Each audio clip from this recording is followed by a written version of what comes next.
Hey guys, Furum here, and welcome to my updated best and worst cars in each class list as of the Grand Prix update to Asphalt 9. Please consider subscribing if you haven't already, and enjoy the video. This is the fourth rendition of this list, and this time I've included a list for events which ranks cars based on lap time potential in 90-second tracks, and a multiplayer list ranked by overall reliability and proficiency in that mode. Big thank you to Brenton, Flash, Afiq, Rulue, and Unkindly Track for helping me with these lists, so let's get right to it. We're starting off with Class D, and I will go through the events list first. So at the bottom we have the Z4, then the Evo, then the 370Z as was in the previous list. The new Leaf with its really good acceleration but not so great speed comes in just above them, followed by the Camaro LT. Now the DS-E10s and Volkswagen XL Sport have gotten buffed since the previous list. The little up arrows stand for buffs and the little down arrows stand for nerfs. The Porsche 718 Cayman comes in just above them, with the more agile Elise and Ginetta being better than it overall. By the way, I'm putting an asterisk by any car that is a king on any track in its class, like the Honda Civic Type R, which is now the new king of the Caribbean, beating the Ginetta and the Elise, which were the previous ones. The Shelby GT350R and Challenger Hemi are still slightly better than the Civic overall, but the Targa, with its good acceleration and quite high top speed, beats them both. Then we have the two kings of Class D, the TVR Griffith and Mazda Furai, with the Griffith being able to beat that car on the majority of tracks, but the Furai pulling out victories on some shorter and twistier ones. Now we are moving on to the multiplayer list, which at the bottom looks about the same, but then we have the DS-E10s in particular moving up so many spots, as well as the Ginetta and the Lotus Elise. All these are very reliable and easy to drive cars. The Targa and the Griffith have moved down because while they are fast, they are not very reliable, they are relatively difficult to drive, and they struggle to keep high speeds. You can't restart a multiplayer race multiple times like you can with events. We've got the Civic coming in just above those two, and the Mazda Furai is your D-Class multiplayer king. Now let's move on to Class C, which is what I would say is usually the least controversial class for these lists. Nothing in the lower half of the events list has really changed since the previous video. The SRT8 is still the worst C-Class car, followed by the Homage, CL1, and Evora. Then we've got the Beast X and Viper ACR, which are very similar to each other, followed by the AMG and M4, inched out just barely by the Maserati Alfieri. Now, one new car in Class C, the Ford Shelby GR1, is around the same performance as the Alfieri, but I decided to put it slightly above because it is a bit more agile, so it probably has an edge on the Caribbean and Osaka tracks. Then we've got the Pininfarina H2 Speed and Acura NSX, which are again fairly close to each other, with the Acura being able to pull out slightly better lap times in most cases. And then we've got another new C-Class car, the Ortega. This car has the fastest acceleration in Class C, one of the best in the game actually. It's slightly better than the Acura. And then we've got the two speed beasts of Class C, the Vencer Sarth and the Aranera. The Aranera is actually king of Class C on all 90-second tracks. The multiplayer list is more or less the same, with the ZL1 coming in above the Evora, the Beast X and Viper coming in above the M4 and AMG, and the Pininfarina and Ortega rounding out the top two. All of these cars have moved up because of their great reliability and agility, and the Ortega is able to get to and maintain its top speed very easily, unlike the Aranera and Vencer. Now it's time for controversial Class B, and I'm building in the nerf of the Corvette GS and the buffs of the Cinar 1 and Ford GT the best I can. The bottom four cars are the same, with the Ford GT coming in ahead of the Styrion this time because of the buff. The CN is still slightly better though, and it comes in right alongside the Zero Uno and 488 GTB. And then we've got the Corvette Grand Sport, which is still quite close in performance to those few cars directly above it, but its speed is now nerfed to 214 or so miles per hour, with the SCG barely inching it out event-wise. And then the next three cars are more or less same performance overall, with different good qualities, like the F12 TDF has very good speed but bad handling, the GT12 has bad speed but good handling, and the SLR strikes a very good middle ground. The Cinar 1 is now boosted above these cars a bit because of its very strong nitro nerf, going from 75 to 85. It is slightly inched out by the DBS Superleggera, which is a very good car all around, and then the 911 with its crazy good handling and drifting comes in just below the top three. Being the fastest car in Class B, the Apollo N is still likely king on the very longest and straightest tracks, but the Huracan Evo and Lotus Avia are kings of the class on most tracks, with the Huracan taking the twistier ones and the Avia taking the straighter ones. There is not a definite king of Class B, so you could honestly put either of these cars at number 1. The bottom of Class B is more or less the same for multiplayer, with the Ford GT and CN moving down slightly. And then we have a big rearranging of the top as more agile cars like the Corvette GS, Vantage GT12, Huracan Evo, and Porsche 911 beat out some less agile or reliable ones such as the Avia, Cinar 1, and Apollo N. And the Huracan is still the multiplayer king of Class B, with the Porsche 911 GT3 coming in not far behind. Now on to Class A, in which again the lower half is pretty much the same, with one new car, the Corvette ZR1, coming in just above the 812 Superfast but below below the VLF. We have found that overall, the Aventador J is actually slightly better than the Porsche 918 and VLF Force 1, and then the Vanda Electric's Dendrobium, which I don't think a lot of people actually have, is slightly better than the J. That car is kind of like the Corvette of Class A, being very agile, but not terribly fast. But it can still make really good lap times if you're able to stay in perfect nitro. Then we've got the 570S, which is one of the fastest cars in Class A, and then the top 4, which we debated among ourselves for quite a little while actually. We finally settled on the 1896 going just in between the Huayra BC and the Aperta, with the Aculone still being the king of Class A overall. The Genti is the best car on most tracks in Class A, but the 1896 is probably going to be the best one on a lot of shorter and twistier ones. So now for our multiplayer list, which is probably actually the most similar to the events list out of all of the classes in this video. And aside from the top 4 switching around a little, the only one that moves is the Nissan GT-R Nismo, which I've moved up a couple spots due to having very good acceleration. Now for the top 4, where we see the Aperta and Huayra beat out the Aculone due to being a bit more reliable overall, and most of you have probably seen those high-ranked Huayra BCs really doing some damage in multiplayer. But the 1896, with its so good acceleration, the best in the class, is going to be able to pull ahead in the beginning, especially when it's maxed, which is where all the cars in this video I'm assuming are at, by the way, and also it has such good drifting, handling, and it's able to keep its top speed so well that I do believe it is the new multiplayer king of Class A. Now, one thing I would like to mention before we move on to Class S is that different people are of course going to have different cars that they feel like they can do better with in multiplayer. These multiplayer lists aren't meant to be a one-size-fits-all sort of thing, but just a general idea so you know where to start to get you going.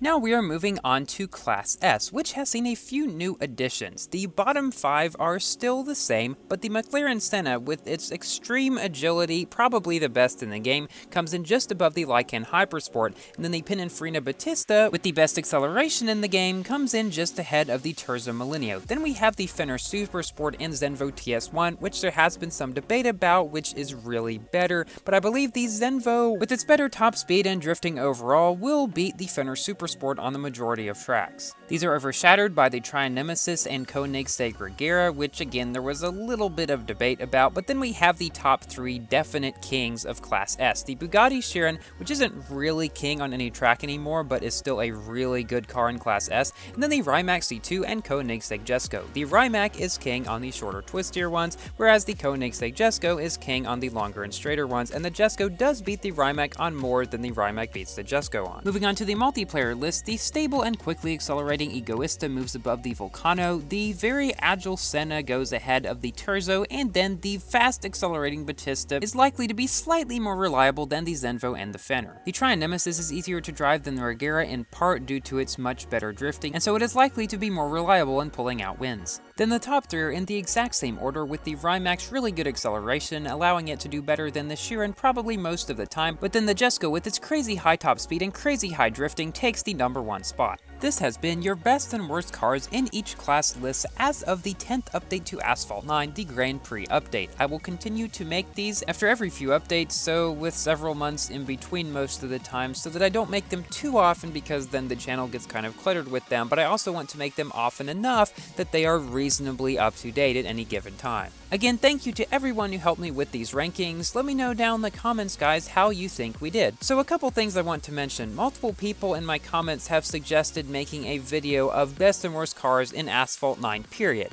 So like a gigantic list that lists all the cars from the top of S to the bottom of D in the order of how good and bad they are. Now, that sounds like a really great idea, and if I were to be able to make something like that, it'd be pretty nice, but there's a couple issues. First of all, it would be really hard to do that, to rank 80 plus cars all at once, and I'm not even sure how I would get a list that long into a video. Let me know if you have any ideas about that, but for now, I do not plan to make such a video. Also, some people had asked if I would make one of these for Asphalt 8. The simple answer is, I quit Asphalt 8, so I'm not going to be doing that. Also, that would be a lot more cars in each class to rank. So guys, thank you all for watching. Please like the video if you have enjoyed, and consider subscribing for more Asphalt, Minecraft, and other games content. And I will see you in my next video. Goodbye!